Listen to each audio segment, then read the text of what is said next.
Hello, how are you? It is Thursday, I believe. You think so? I think it's Thursday. It is hot. Here in California, it is the 4th of June, and it's over 100 outside. And it's no fun to walk the dog, I'll tell you that. Okay, I am living on watermelon. Watermelon. Watermelon is good on a day like this. I'm going to consume a half a watermelon today. And we're dealing with literal absolute chaos in the streets. And the chaos is being performed by some people who are being paid. And if you go to Facebook, go to my timeline, my Emily Elizabeth timeline, there's a testimony of a guy who's being paid by George Soros to create chaos. There are also flats of bricks being dropped off in various places in various cities for the mobs to use to break windows. So somebody is planning and paying for the bricks to be delivered to the inner cities so that they are available for the rioters. Okay, this is not a spontaneous set of events that's before us. I think it was yesterday I put up a cartoon from The Simpsons going back 25 years that articulated and demonstrated the riots over the death of George and everything on fire. Okay, the powers that be that create these events have had these events in mind for a long, long time.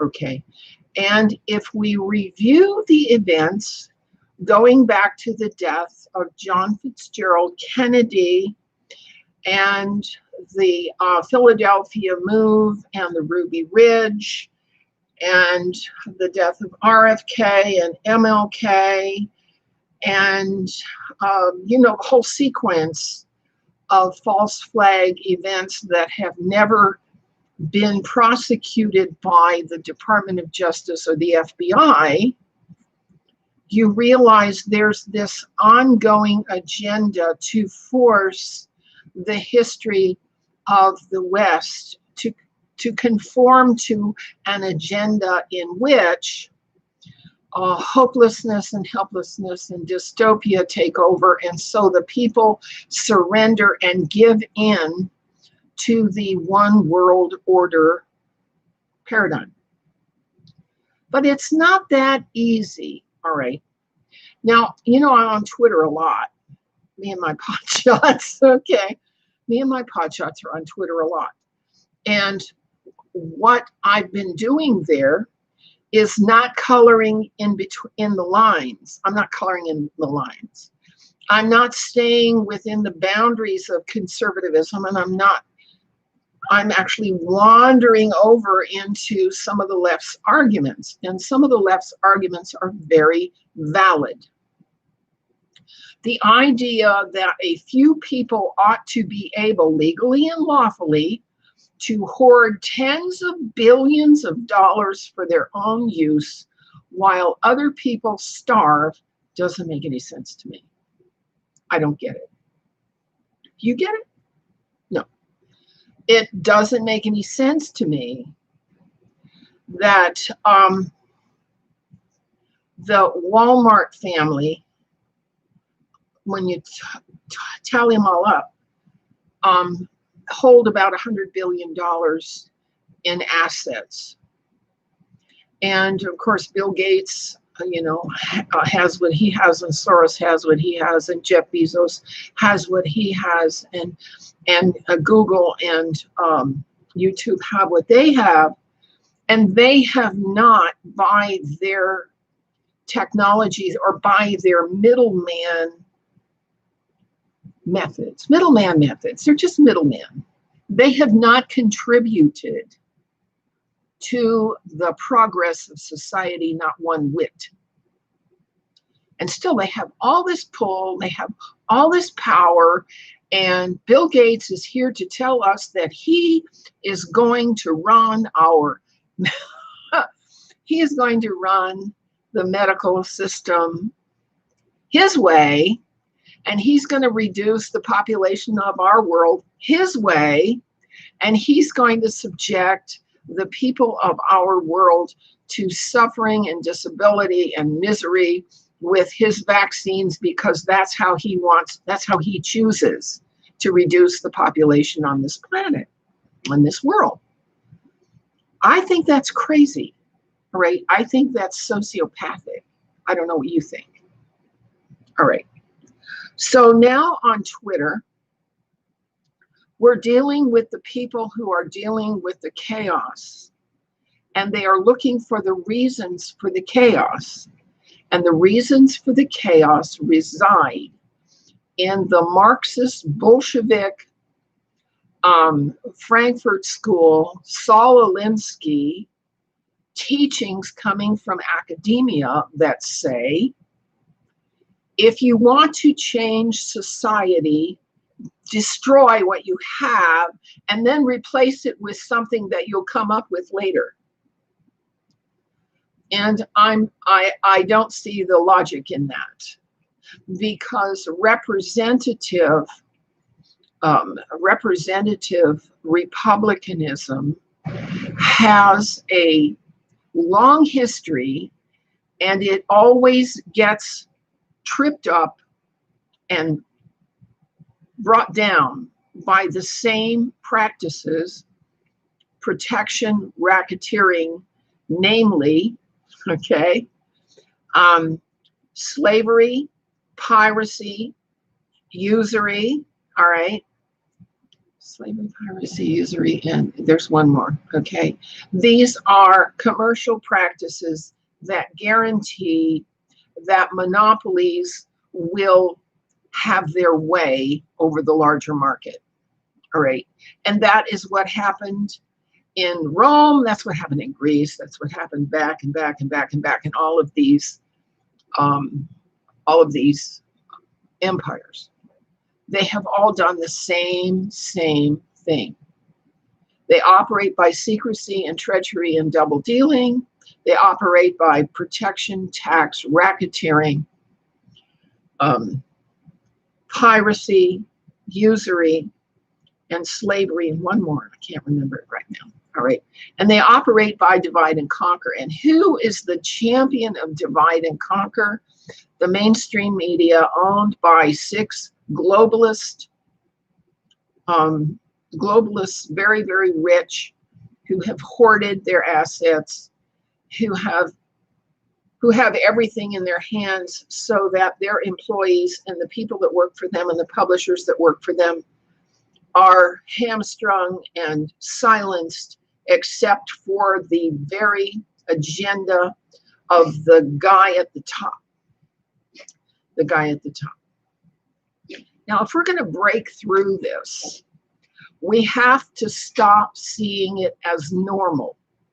Okay, we've got to stop seeing poverty and misery and suffering as normal. We've got to stop seeing rich people hoarding all the assets so that the rest of the people who actually do the work don't have anything as normal. Okay, we've got to see the medical profession using druggery and sorcery to control and deplete the population as normal. We've got to see academia that teaches hostile, angry, destructive methods of social correction and problem solving as normal. Okay, we've got to see marketing and consumerism in which a country is so dependent on its foreign imports that it has no self-sufficiency at all. The whole point of self-sufficiency is not to be a slave to other countries' products. We don't want to have to kiss the behinds of people over on the other side of the world in order to get our necessities. The more we are self-sufficient, the less other people can jerk us around. Okay? So now, the point has been made perfectly clear that the Department of Justice and the FBI are not about prosecuting the people who are doing the crimes of protection racketeering, the money laundering, charity fraud, and child sex trafficking, body parts marketing,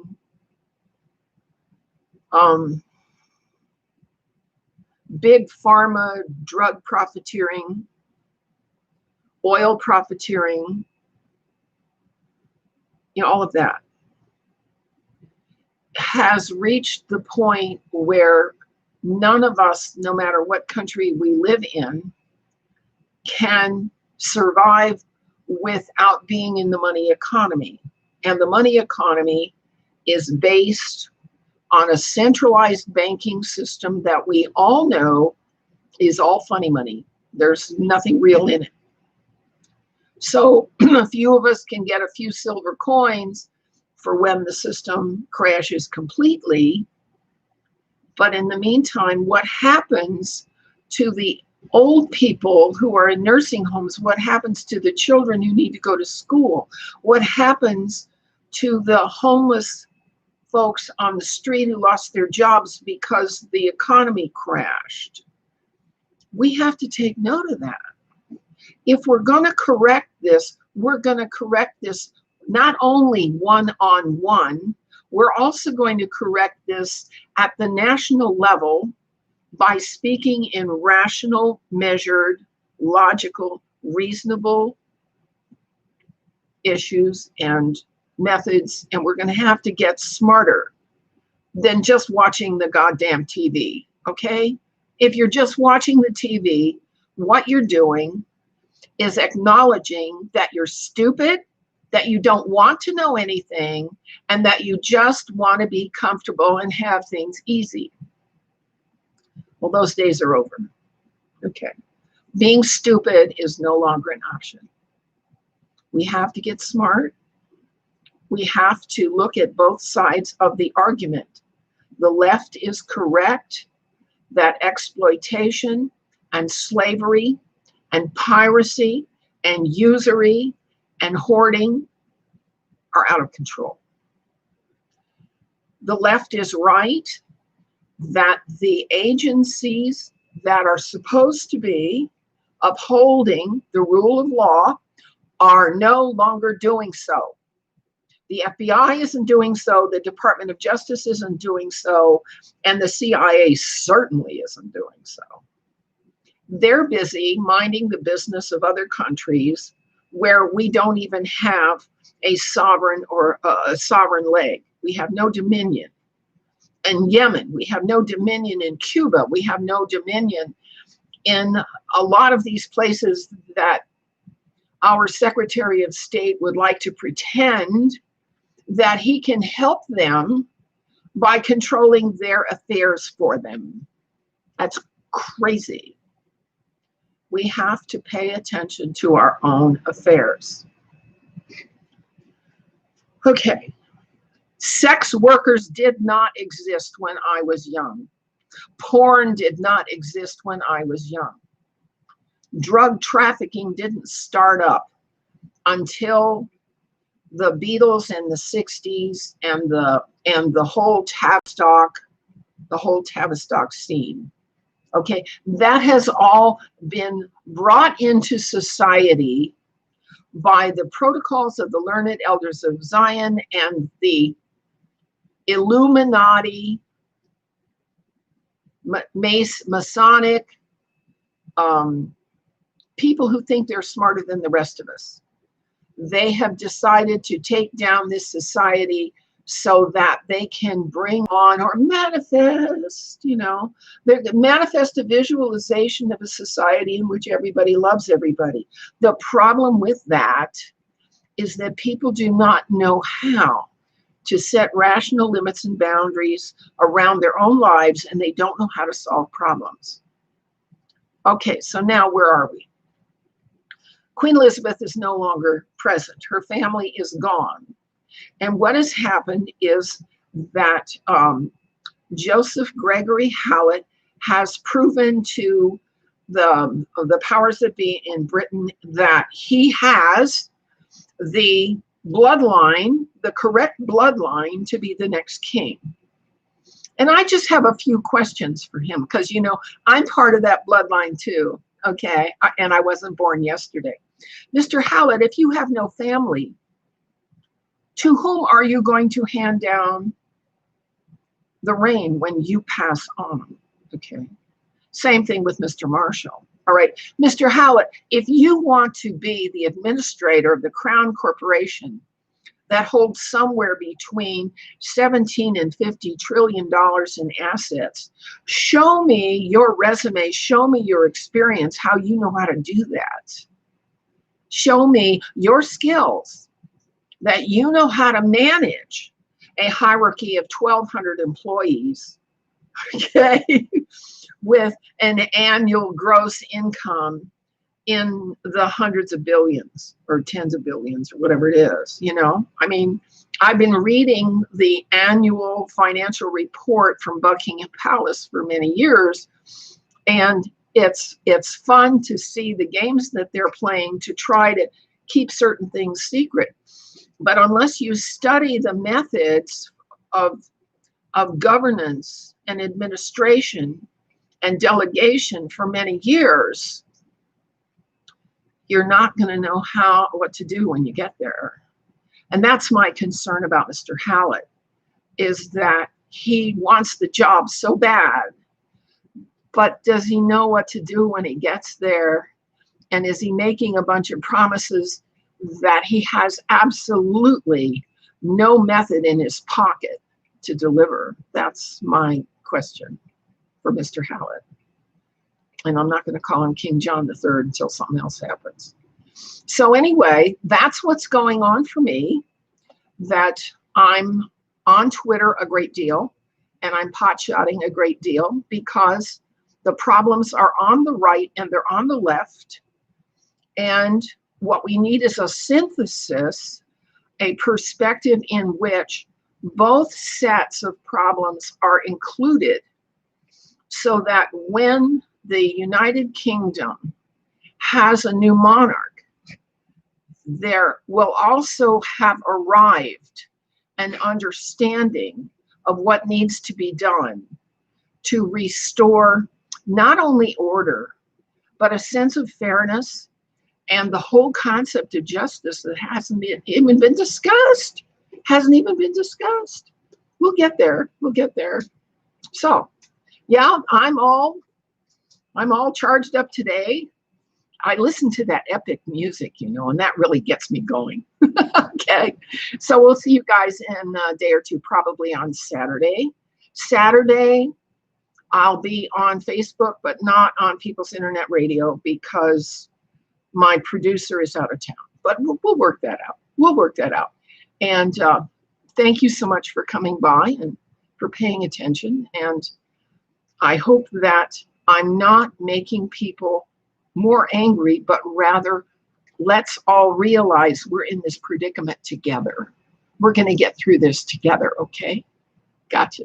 Thanks so much for coming. Bye-bye. Ooh.